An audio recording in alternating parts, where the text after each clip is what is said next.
अजित आनंदराव पवार गांभीर्यपूर्वक गटकथन कर राज्य की जिम्मेदारी उनके कंधे पर दे रहे हैं। नवीन उमेदीने संघटना उभी करणं त्याबरोबर लोकांबरोबर मी महाराष्ट्र राज्याचा उपमुख्यमंत्री म्हणून माझी कामे निष्ठापूर्वक व शुद्ध बुद्धीने पार पाडी।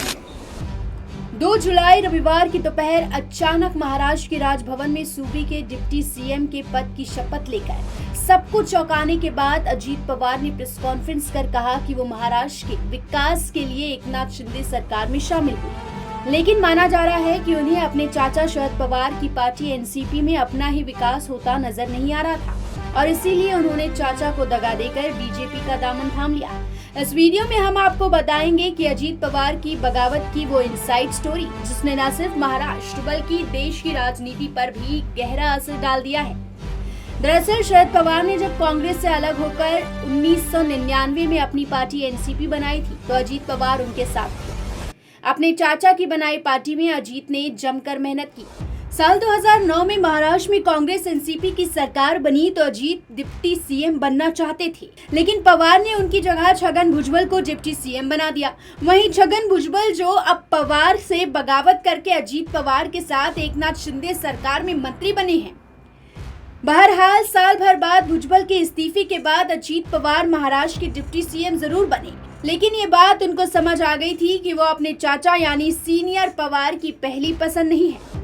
अजीत पवार भले ही एनसीपी में बड़ा रुतबा रखते थे, लेकिन शरद पवार ने बड़े मामलों में उनकी राय से अलग फैसले किए। नवंबर 2019 में जब महाराष्ट्र विधानसभा चुनाव में बीजेपी सबसे बड़ी पार्टी बनी, लेकिन शिवसेना ने उसे गच्चा दे दिया।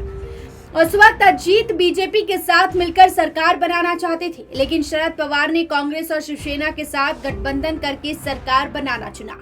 अपने चाचा के फैसले से नाराज होकर अजीत ने अकेले ही देवेंद्र फडणवीस के साथ राजभवन जाकर डिप्टी सीएम पद की शपथ ले ली, लेकिन शरद पवार के आगे उनकी एक न चली और उन्हें इस्तीफा देकर वापस अपने चाचा के साथ आना पड़ा और फडणवीस सरकार गिर गई।